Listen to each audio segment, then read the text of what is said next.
नमस्कार दोस्तों, Umesh public awareness पर आप सभी का बहुत बहुत स्वागत है। दोस्तों, उमेश पब्लिक अवेयरनेस चैनल के माध्यम से सरकार द्वारा चलाए जा रहे विभिन्न प्रकार की योजनाओं की जानकारी दी जाती है। साथ ही साथ आम जनता से संबंधित जो महत्वपूर्ण कानून है, जो नियमावली है, उसकी भी जानकारी दी जाती है ताकि आप जानकारी प्राप्त कर सशक्त हो सके। आज जो वीडियो लेकर मैं आपके समक्ष उपस्थित हुआ हूं, उसका विषय है दाखिल खारिज ऑनलाइन आवेदन के निष्पादन में बड़ा अपडेट। जी हां दोस्तों, बड़ा अपडेट किया है बिहार सरकार के राजस्व एवं भूमि सुधार विभाग द्वारा। राजस्व एवं भूमि सुधार विभाग द्वारा एक पत्र जारी किया गया है जिसका ज्ञापक है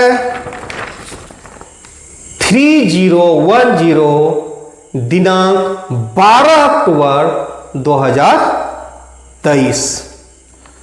अब इस पत्र को जो जारी किया गया है वो सभी समर्था बिहार को संबोधित है, जिसका विषय है कि ऑनलाइन दाखिल खारिज सॉफ्टवेयर के आवेदन में त्रुटि जांच डिफेक्ट चेक की प्रक्रिया लागू करने के संबंध में।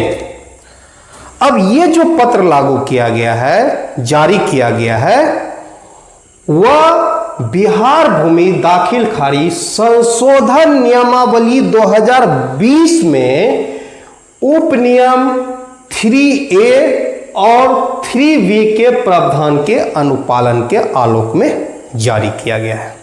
दोस्तों, अत्यंत ही सरल भाषा में आपको मैं समझाने का प्रयास करता हूं। अभी जो दाखिल खारिज का जो सॉफ्टवेयर है उसमें क्या प्रक्रिया है, पहले इसको आप समझिए।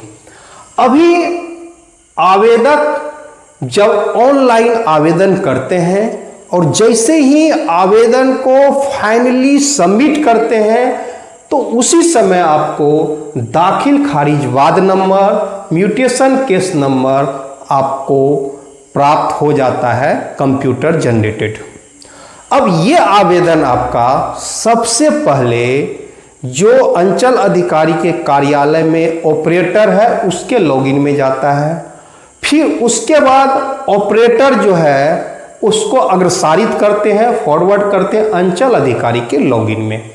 फिर अंचल अधिकारी आपके दाखिल खारिज आवेदन के जांच के लिए राजस्व कर्मचारी के लॉगिन में अग्रसारित करते हैं। अब राजस्व कर्मचारी आपके आवेदन की जांच करते हैं, स्थलीय जांच करते हैं, अभिलेखीय जांच करते हैं। उसके बाद जांच प्रतिवेदन जो है राजस्व अधिकारी के पास अग्रसारित करते हैं। फिर राजस्व अधिकारी अंचल अधिकारी के लॉगिन में अग्रसारित करते हैं। फिर अंचल अधिकारी जो दाखिल खारिज अधिनियम है, जो दाखिल खारिज नियमावली है, उसके तहत आपके आवेदन का निष्पादन किया जाता है। और निष्पादन किस तरह का होगा? दो तरह का। यह तो आपके दाखिल खारिज के आवेदन को स्वीकृत करेंगे। अगर स्वीकृत करते हैं तो फिर शुद्धि पत्र जनरेट होता है और एक नया जमाबंदी आपको प्राप्त हो जाता है, या उस आवेदन को अस्वीकृत करते हैं। अब जो नया अपडेट लाया गया है ये शीघ्र ही आम जनता को उपलब्ध हो जाएगा। सॉफ्टवेयर में शीघ्र ही आपके लिए खोला जाएगा, अभी अपडेट किया जा रहा है। अब कोई भी आवेदक अगर आवेदन करेंगे ऑनलाइन तो उसको टोकन नंबर प्राप्त होगा। पहले क्या प्राप्त होता था? सीधे आपको म्यूटेशन केस नंबर प्राप्त होता था, अब प्राप्त नहीं होगा, आपको टोकन नंबर प्राप्त होगा। और ये आवेदन ऑनलाइन जो आप करेंगे ये अंचलाधिकारी के लॉगिन में प्रदर्शित होगा। पहले ऑपरेटर लॉगिन में होता था, अब अंचलाधिकारी जो है इस आवेदन को त्रुटि जांच हेतु भेजेंगे राजस्व कर्मचारी के पास। अब राजस्व कर्मचारी आपका जो आवेदन है और जो उसके साथ आप कागजात जो संलग्न करेंगे उसकी जांच करेंगे। अगर आपने जो आवेदन फिलअप किया है और आवेदन में जो भी तथ्य का आपने उल्लेख किया है, अगर वो सभी सही है और साथ ही साथ सभी आवश्यक दस्तावेज जो आवेदन के साथ संलग्न होना चाहिए, अगर वो सभी आवश्यक दस्तावेज संलग्न है तो आवेदन जो है सीधे अंचलाधिकारी के लॉगिन में कर्मचारी अग्रसारित कर देंगे और फिर आवेदक को वाद नंबर कंप्यूटर जनरेटेड प्राप्त होगा।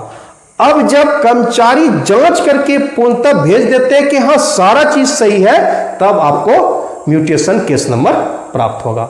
और उसके बाद अब अंचलाधिकारी जो अधिनियम है दाखिल खारिज का, जो नियमावली है, जैसे पहले वो करते थे जांच और उसके बाद उसका निष्पादन करते थे, उसी प्रकार करेंगे। अब आइए दूसरा सिचुएशन क्या हो सकता है कि आपने जो आवेदन किया है और आवेदन में जो तथ्य आपने भरा है उसमें कुछ त्रुटि हो, या यह हो सकता है कि आपने जो कागज संलग्न किया है उस आवेदन के साथ उसमें सभी दस्तावेज संलग्न नहीं हो। तो उसमें अगर त्रुटि पाया जाता है आपके आवेदन के तथ्यों में और सभी दस्तावेज अगर संलग्न नहीं है, तो सारा प्रतिवेदन लिखते हुए यह अंचलाधिकारी को राजस्व कर्मचारी के द्वारा अग्रसारित कर दिया जाएगा। अब अंचलाधिकारी क्या करेंगे, उस आवेदक को भेजेंगे कि आपने जो दाखिल खारिज का आवेदन किया है उसमें ये त्रुटि है, ये कागजात संलग्न नहीं है, आप इस त्रुटि को निराकरण करते हुए आप पुनः संशोधित आवेदन करें। अब जब आवेदक संशोधन के उपरांत पुनः आवेदन करते हैं तो अब जो है उनका आवेदन अंचलाधिकारी के साथ साथ राजस्व कर्मचारी के लॉगिन में भी दिखेगा। अब यही बिग अपडेट है। क्या बिग अपडेट है कि राजस्व कर्मचारी के लॉगिन में अब अस्वीकृत करने का कोई भी विकल्प नहीं होगा। अब उसको हर हालत में आवेदन को स्वीकृत ही करना होगा। फिर यहां राजस्व कर्मचारी कोई नया त्रुटि आपके आवेदन में नहीं लगा सकता है, न ही कोई पुनः दस्तावेज की मांग कर सकता है। उसको सिर्फ और सिर्फ स्वीकृत करना है, यही बिग अपडेट है। इससे ही राजस्व कर्मचारी दाखिल खारिज आवेदन को स्वीकृत करेंगे, दाखिल खारिज वाद नंबर कंप्यूटर जनरेटेड आवेदक को प्राप्त हो जाएगा और फिर ये आवेदन जो है अंचलाधिकारी के पास आएगा और अंचलाधिकारी जो विहित प्रक्रिया है पूर्व में जैसा था उसी के तहत आवेदन का निष्पादन करेंगे। दोस्तों, अंचलाधिकारी सिर्फ एक परिस्थिति में आवेदन को अस्वीकृत यहाँ कर सकेंगे, जैसे अगर जो दाखिल खारिज का आवेदन प्राप्त हुआ है, अगर किसी के द्वारा आपत्ति दर्ज किया जाता है और अंचलाधिकारी सुनवाई के उपरांत अगर ये पाते हैं कि सही में आपत्ति वैलिड है, वैध है, तो ऐसे आवेदन को अस्वीकृत कर सकेंगे। दोस्तों, आज का वीडियो यहीं समाप्त होता है। पुनः किसी नए वीडियो के साथ आपसे मुलाकात होगी। जय हिंद दोस्तों।